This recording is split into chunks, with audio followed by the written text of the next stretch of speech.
नमस्कार दोस्तों, UPPSC daily news में आप सभी लोग का स्वागत है। का संविधान का नेक्स्ट अध्याय है यानी अध्याय 4, जिसको आप सभी लोग को बताऊंगा मैं।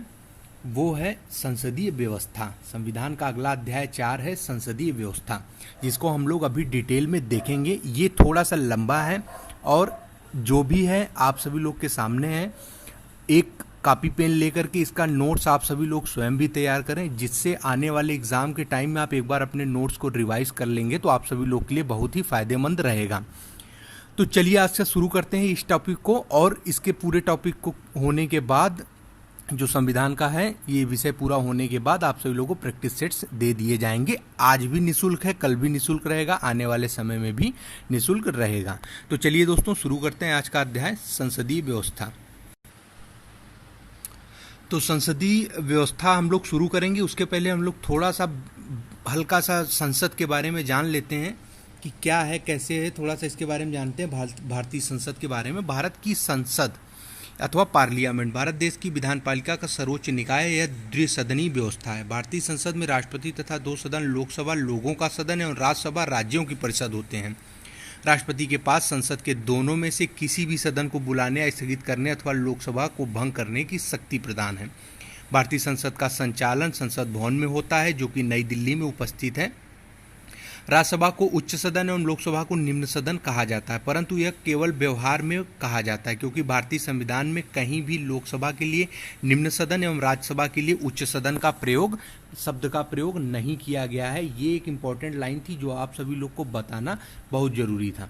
भारतीय संसद को थोड़ा सा हम लोग देखते हैं कि सदन के प्रकार है, दो द्विसदनीय है और सदन है राज्यसभा लोकसभा। इससे पहले इसका भारतीय संविधान सभा था और भारत के राष्ट्रपति इस समय हैं रामनाथ कोविंद, जो कि 25 जुलाई 2017 को इन्होंने शपथ लिया था। और राज्यसभा के अध्यक्ष हैं वेंकैया नायडू जी और 11 अगस्त 2017 को शपथ लिया इन्होंने। राज्यसभा के उपाध्यक्ष हैं हरिवंश नारायण सिंह, जो कि जेडीयू के हैं। 9 अगस्त 2018 को इन्होंने शपथ लिया। सदन के नेता हैं राज्यसभा के थावर चंद गहलोत भाजपा के, 11 जून 2019 को शपथ लिया इन्होंने। और विपक्ष के नेता हैं राज्यसभा के गुलाम नबी आज़ाद साहब, और ये 8 जून 2019 को इन्होंने शपथ लिया। लोकसभा के अध्यक्ष ओम बिरला हैं, जो कि भाजपा के ही हैं। 19 जून 2019 को इन्होंने शपथ लिया। लोकसभा के उपाध्यक्ष हैं, अभी ये लोकसभा का जो उपाध्यक्ष है ये पद अभी रिक्त है, इसमें अभी कोई है नहीं। और उसके बाद सदन के नेता लोकसभा के नरेंद्र मोदी जी हैं, आपको पता है अच्छे से। विपक्ष नेता लोकसभा के कौन है, ये पद भी किसी दल 10 सीटें नहीं है, इसलिए 26 मई 2019 से ये रिक्त पद है। ठीक है, अब देखते हैं सीटें। देखिए कुल 788 सीटें हैं, जिनमें से 245 राज्यसभा की, 543 लोकसभा की। इसके बारे में कुछ आप सभी लोगों को दृश्य दिखा दूँ। ये इस टाइप से कुछ मैप है इसका। और नेक्स्ट इसके बारे में देखते हैं। अब हम लोग थोड़ा सा डिटेल में चलते हैं इसके। अब हम लोग अपने सिलेबस के अनुसार इसको पूरा संसदीय व्यवस्था को पूरा पढ़ेंगे, जिसमें राष्ट्रपति, प्रधानमंत्री, उपराष्ट्रपति और तमाम ऐसे उच्च आयुक्त आते हैं, जिनके बारे में आर्टिकल वाइज संविधान के अनुच्छेद के अनुसार हम लोग उनका अध्ययन करेंगे और उसके क्वेश्चन आंसर को भी तैयार करेंगे। तो चलिए देखते हैं उसको। तो संसदीय व्यवस्था में हम लोग देखिए ये एक लंबा भाग है, जो आर्टिकल 51 से लेकर के 52 से लेकर के 151 तक है, जिसको हम लोग देखेंगे। इसके अंदर जितने भी आर्टिकल महत्वपूर्ण आते हैं वो सभी आर्टिकल देखेंगे और उसको डिस्क्राइब करते हुए। तो देखिए ये थोड़ा सा लंबा है, हो सकता है ये वीडियो थोड़ा लंबा हो जाए, या तो इस वीडियो का 2 पार्ट हो सकता है आप सभी लोगों के सामने आए। तो जैसा भी करके होगा आप सभी लोग के लिए ईजी होगा, आपको दिक्कत की ज़रूरत नहीं है उसमें। अगर पार्ट में होगा तो पार्ट वाइज लिखा होगा 1 और 2, अगर ये वीडियो एक ही में होगा तो थोड़ा सा लंबा हो सकता है, लेकिन अच्छा होगा। तो चलिए शुरू करते हैं। देखिए राष्ट्रपति यानी प्रेसिडेंट के बारे से हम शुरू करते हैं। संघीय कार्यपालिका का प्रधान भारत का राष्ट्रपति होता है, जो कि आर्टिकल 53 में आता है। राष्ट्रपति अपने कृत्यों का प्रयोग मंत्रिपरिषद की सलाह पर करता है। राष्ट्रपति का निर्वाचन होता है अनुपातिक प्रतिनिधित्व पद्धति के अनुसार, यानी एकल संक्रमणी मत प्रणाली द्वारा राष्ट्रपति का चुनाव किया जाता है। ये एक इम्पॉर्टेंट क्वेश्चन है, ये पूछा जा सकता है, ये इम्पॉर्टेंट क्वेश्चन बनते हैं। और नेक्स्ट है इसके अंदर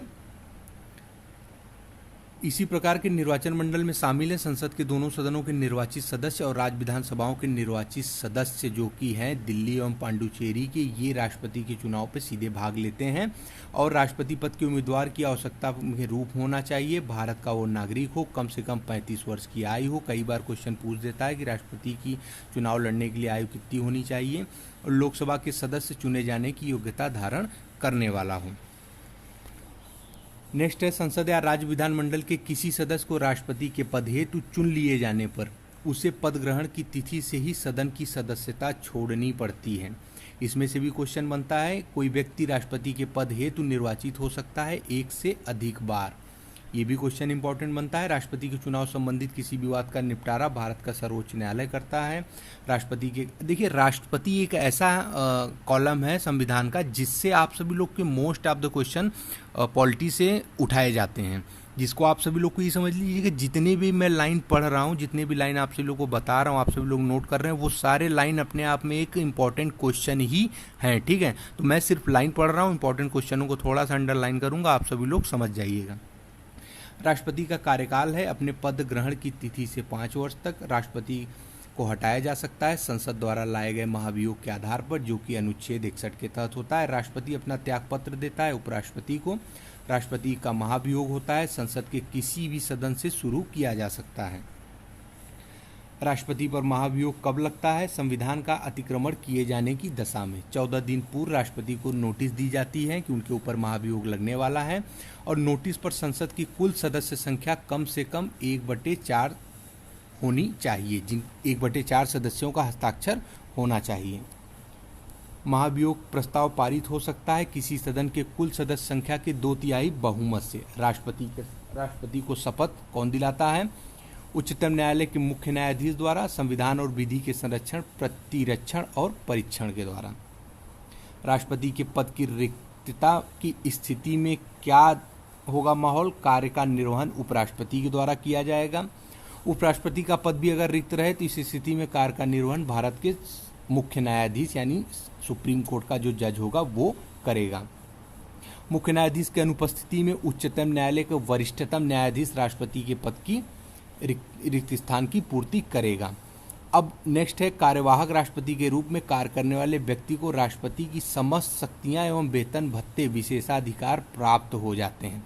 देखिए, राष्ट्रपति नहीं रहेगा तो उपराष्ट्रपति काम करेगा, उपराष्ट्रपति नहीं रहा तो सर्वोच्च न्यायालय का न्यायाधीश, सर्वोच्च न्यायालय का न्यायाधीश नहीं रहा तो ये उच्चतम न्यायालय का जो वरिष्ठतम न्यायाधीश होगा वो यहाँ इस पद पर कार्यरत होगा, और सारी सुख सुविधाएं वही मिलेंगी जो राष्ट्रपति को दी जाती हैं। राष्ट्रपति की कार्यकारी शक्तियां, इसके बारे में हम लोग देखते हैं। संघ की कार्यपालिका शक्ति धारण करना तथा अपने अधीनस्थ अधिकारियों द्वारा प्रयुक्त करना। भारत के प्रधानमंत्री की नियुक्ति तथा प्रधानमंत्री की सलाह पर अन्य मंत्रियों की नियुक्ति राष्ट्रपति ही करता है। महान्यायवादी, नियंत्रक एवं महालेखा परीक्षक, मुख्य चुनाव आयुक्त व अन्य चुनाव आयुक्तों, संघ लोक सेवा आयोग के अध्यक्ष एवं सदस्यों, राज्य के राज्यपालों, वित्त आयोग के अध्यक्ष एवं सदस्यों आदि की नियुक्ति राष्ट्रपति के द्वारा ही की जाती है। इसमें कम से कम 5-6 इंपॉर्टेंट क्वेश्चन हैं। अनुसूचित जाति, जनजाति एवं पिछड़े वर्ग के लिए आयोग की नियुक्ति भी राष्ट्रपति करता है, और अंतर्राज्यीय परिषद की नियुक्ति भी राष्ट्रपति करता है। आइए राष्ट्रपति की कुछ प्रमुख विधायी शक्तियों को जान लेते हैं। सदन की बैठक बुलाना तथा उसे कुछ समय के लिए स्थगित रखना, संसद के संयुक्त अधिवेशन का आह्वान करना यानी अध्यक्षता लोकसभा अध्यक्ष, प्रत्येक नए चुनाव के बाद तथा प्रत्येक वर्ष संसद के प्रथम अधिवेशन का संबोधन राष्ट्रपति करता है। साहित्य, विज्ञान, कला एवं समाज क्षेत्र में 12 सदस्यों का राज्यसभा के लिए मनोनयन राष्ट्रपति द्वारा किया जाता है, और लोकसभा के 2 आंग्ल भारतीय समुदाय व्यक्तियों का मनोनयन राष्ट्रपति करता है।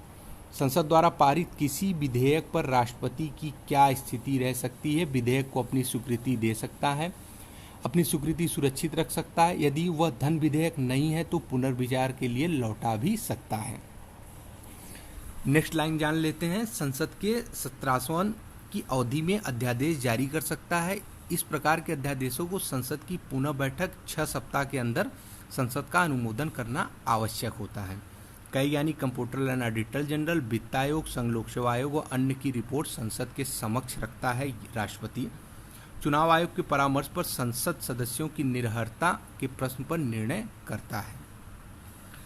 अब राष्ट्रपति की कुछ प्रमुख वित्तीय शक्तियों को हम लोग देखते हैं।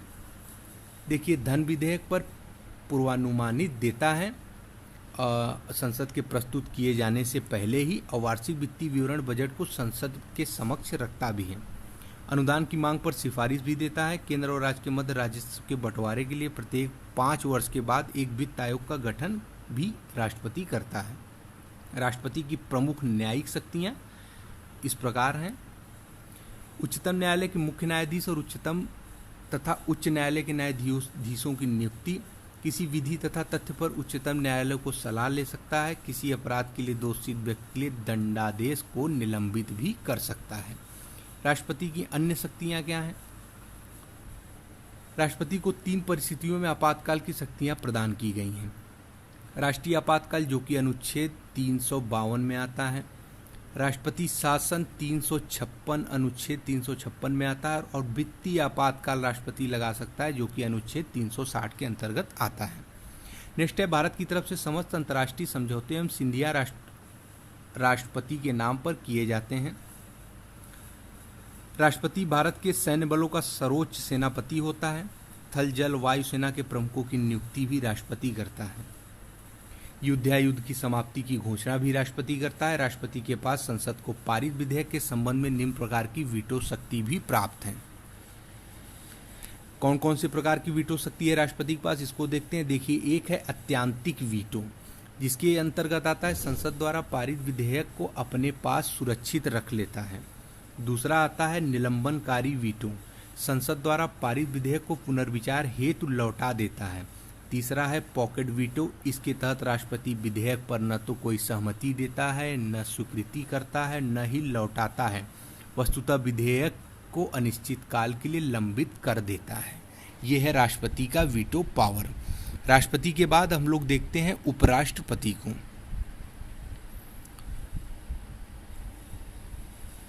तो जी हाँ दोस्तों, देखिए, ये वीडियो पार्ट वाइज ही रहने वाला है।